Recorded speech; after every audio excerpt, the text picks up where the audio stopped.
Welcome friends, welcome to the lecture series of Basic Electrical Engineering. So in today's session, we are going to learn about Kirchhoff's voltage laws and current laws.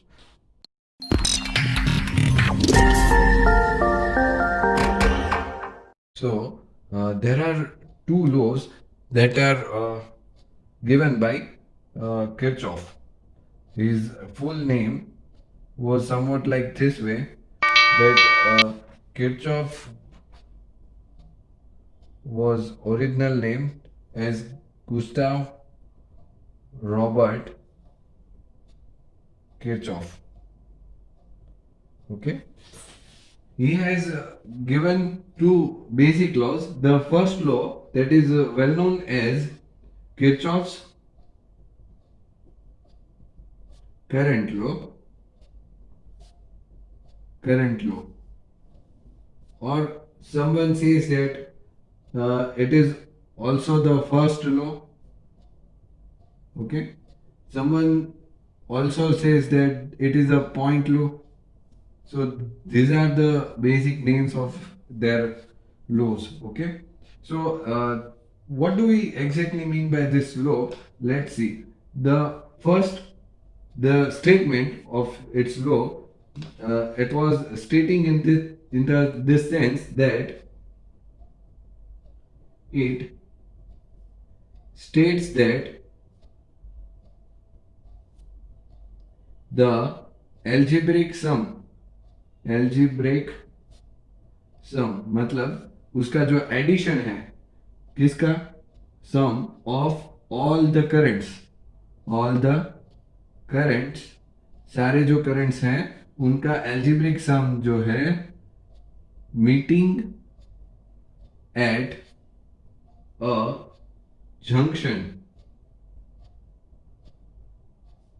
और a node in any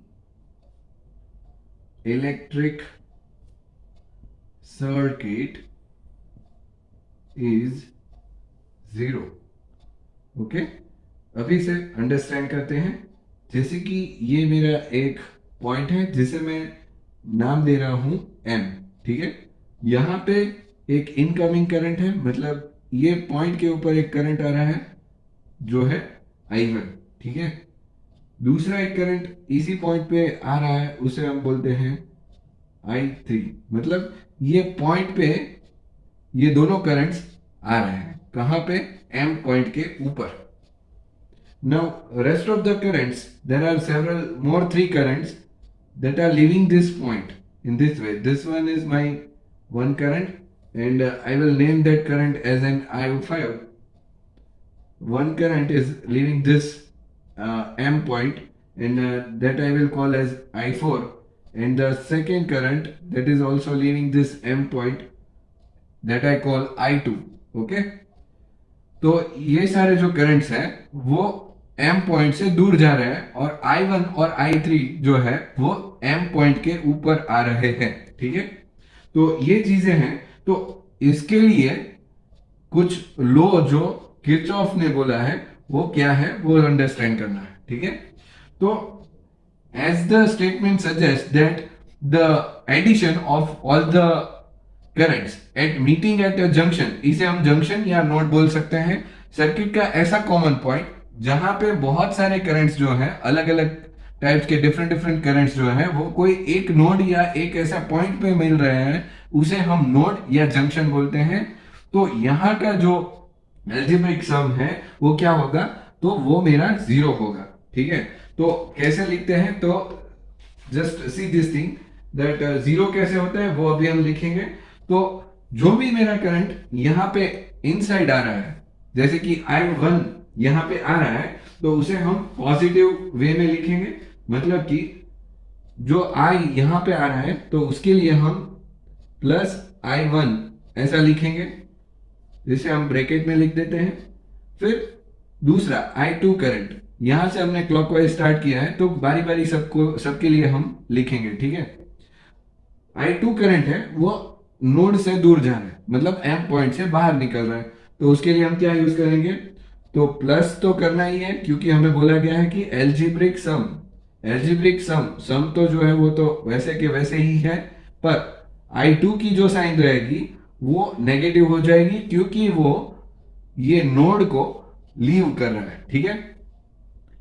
again plus I3, but I3 की sign क्या रहेगी, तो positive रहेगी क्योंकि वो node पे आ रहा है, ठीक है।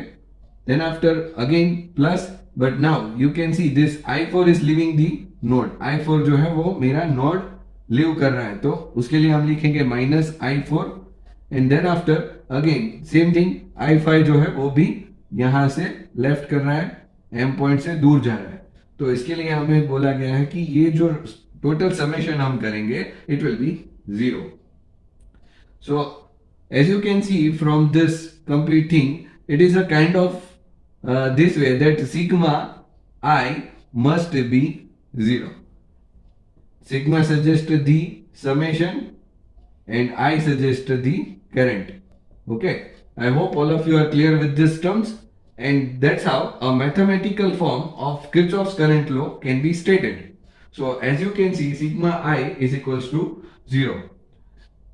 So for the further simplification of this equation, we call this equation as an equation 1. इसको हम ज्यादा सिंप्लीफाई करें तो हम इस तरीके से कुछ लिख सकते हैं,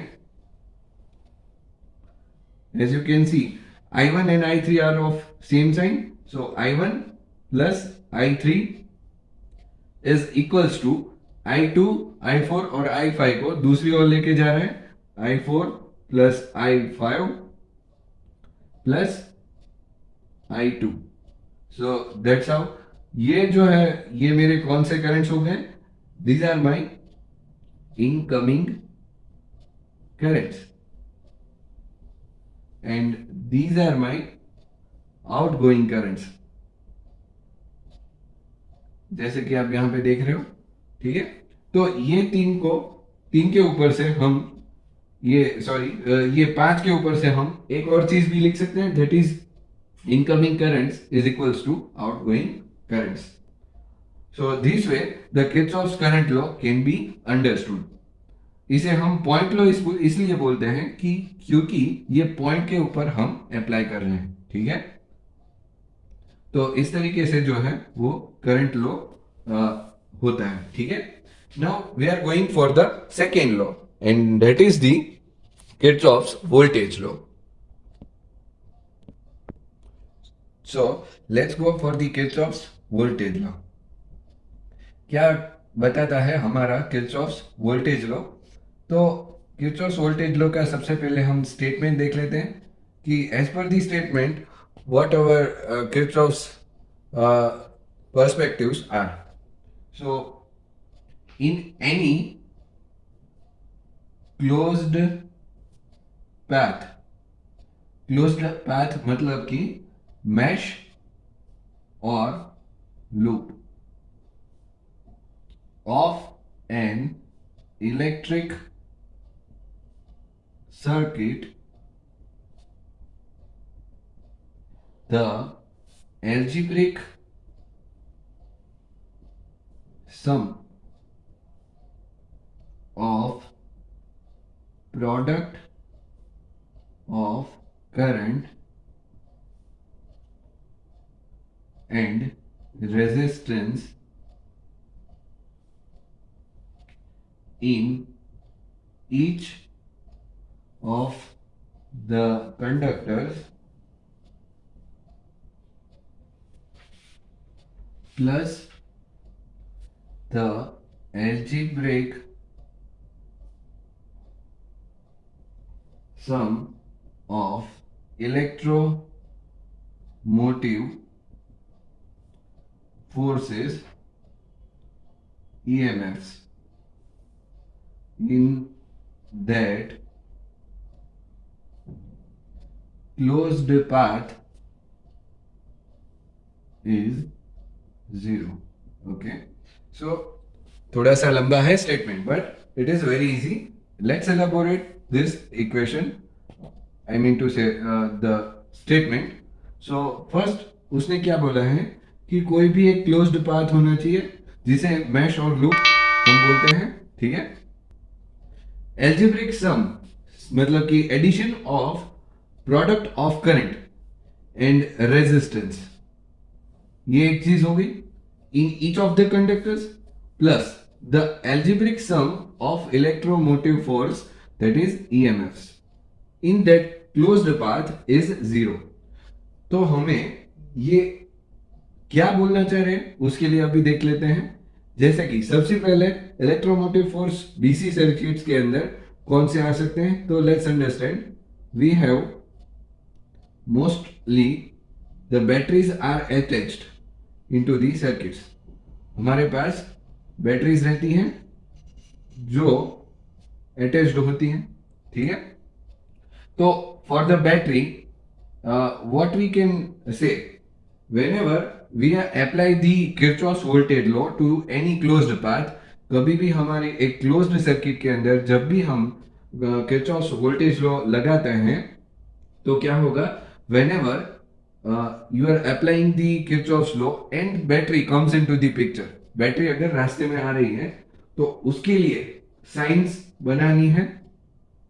मतलब कि ये एक चीज है जिसे हम इलेक्ट्रोमोटिव फोर्स के रूप में देख सकते हैं, और एक चीज आती है that is our resistor. Okay, तो ये रेजिस्टर पर्टिकुलरली कितना करंट फ्लो होने देगा वो इसकी वैल्यूज पे डिपेंड करता है। So that's why the value of I and R both need to be written. Okay, तो ये दोनों को हमें लिखना रहता है। तो ये दोनों चीजें हैं, उसके लिए हमें बोला गया है कि algebraic sum of product of current and resistance. तो यहाँ पे मेरा जो करंट फ्लो हो रहा है उसे हम आई एज्यूम कर रहे हैं, और इसकी रेजिस्टेंस की वैल्यू हमें आर पता है। ऐसा एज्यूम करके हम इसको आई आर ऐसे लिख रहे हैं, और for this we can write this as an EMF only for now. जब भी हम सर्किट के अंदर लगाएंगे तो इसे हम या V1 या E1 कोई भी जो नाम वहां पे दे के रखा होगा वो हम यूज करेंगे। So Kirchhoff's law is stating that sigma I R plus sigma EMF is equals to 0। So this is my basic thing. सो हम इसके लिए एक सर्किट ही बना लेते हैं। तो सर्किट के अंदर क्या है, तो जैसे ही मैं यहाँ पे आपको दिखा रहा हूँ कि ये मेरा एक सर्किट है जिसके अंदर ये एक रेसिस्टर है। इसको पॉइंट को हम ए बोल रहे हैं, इस पॉइंट को हम बी बता रहे हैं, ठीक है। This is my one resistor, battery is attached over here and this battery is my E1। Okay, second resistor is attached over here. This point is called as D point and it is having somewhat connected circuit over there. This point is also having one resistor and one battery connected to it. So this way, and this battery is called as E2. We can name this resistors R1, R2, R3 and this one is R4. तो यहाँ पे हमें Kirchhoff's का voltage law जो है वो apply करना है, ठीक है। तो सबसे पहले देख लीजिए, this is my closed path and we are going to apply the Kirchhoff's voltage law to this particular circuit. Okay, so let's start. First come first serve. Okay, यहाँ से हम स्टार्ट कर रहे हैं। तो रेजिस्टर आ गया, तो उसके लिए हम क्या लिखेंगे, तो for the resistor term as you can see we are traveling towards the current flow. Current flows from A to B. कहां से फ्लो हो रहा है, A to B फ्लो हो रहा है, तो यहां से ऐसे जा रहा है, ठीक है। तो ये पूरे करंट का मैंने लूप ही बना के आपको दिखाया है यहाँ पे। तो whenever we are traveling to the current direction, means we can say that A is at higher potential। A जो है वो मेरा हायर पोटेंशियल पे है और B मेरा लोअर पोटेंशियल पे है, ठीक है। Then we can say that V is equals to IR must be negative. मतलब यहाँ पे आपका जो पोटेंशियल हाई था वो फॉल हो रहा है B पे जाके, तो हम यहाँ पे लिख सकते हैं -I1 into R1 प्लस यहाँ पे आप अगेन देखें बी से सी पे जाएंगे, ये मेरा सी पॉइंट है, तो बी से सी पे जाएंगे तो भी मेरा पोटेंशियल जो है वो क्या हो रहा है, ड्रॉप हो रहा है। अगेन रास्ते में एक मेरा रेजिस्टर है जिसे हम -I2 R2 से डिनोट करेंगे। बाय डिफॉल्ट यहाँ पे जो करंट की वैल्यू रहेगी उसे हम I1 I2 नाम जो है वो देते जा रहे हैं, क्योंकि ये जा रहे सर्किट्स के अंदर जितने भी रेजिस्टर है वहां पे अलग अलग करंट फ्लो हो रहा होगा।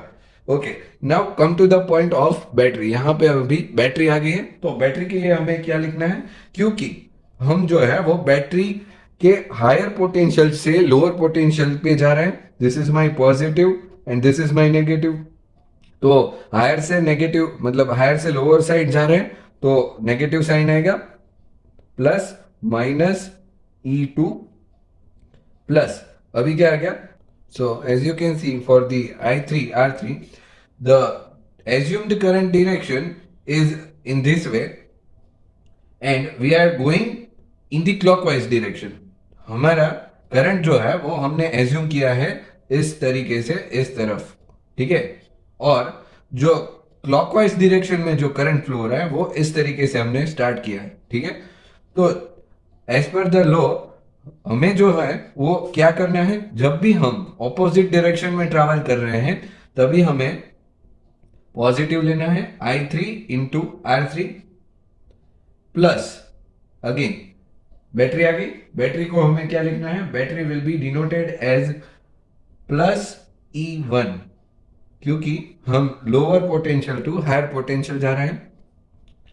Again the current direction will be in this way I4, so the tracing direction will be clockwise and the current going direction both are in same way, so it will be written as -I4 R4 and is equals to 0. So this way the current can be written for the fourth resistor. Now if you can see that if we make few changes, negative sign apart from equal to and positive signs apart of equal to, or we can also suggest that if we try to check the both the terms of anyways this all the terms are my voltages only. See, this is my voltage, this is my voltage, all the voltages, nothing but the voltages. सारी जो terms है वो voltage ही हैं, ठीक है। तो इसे हमें कंपेयर करना है, ठीक है। तो आई आर वाली टर्म्स एक साइड पे हम ले लेते हैं। तो I R terms are at one side, I1 R1 plus I2 R2 plus -I3 R3 plus I4 R4 is equals to E1 minus E2. So from this you can see that voltage drop, okay, ये जो है वो मेरा voltage drop दिखा रहा था और ये जो है वो मेरा वोल्टेज राइज दिखा रहा है। इस तरीके से भी हम एज्यूम कर सकते हैं। So both need to be equal as per the Kirchhoff's voltage law, okay. So that's how voltage law can be applied to any closed path. Kirchhoff's voltage law को हम मैश लॉ ऐसा भी बताते हैं, उसे मैश लॉ के तरीके से भी जाना जाता है और उसे सेकेंड लॉ भी बोलते हैं, ठीक है, किरचॉफ्स का second law, okay. I hope all of you must be clear with this Kirchhoff's both the laws and in the next lecture we are going to discuss about the example related to this laws. I hope all of you get a clear idea about the Kirchhoff's voltage and current law. So that's how the basic things can be understood. So if you have gained some of the knowledge from this video, then you should definitely like and share the video. And to watch more this kind of videos, you can subscribe to my channel. Thank you for watching the video.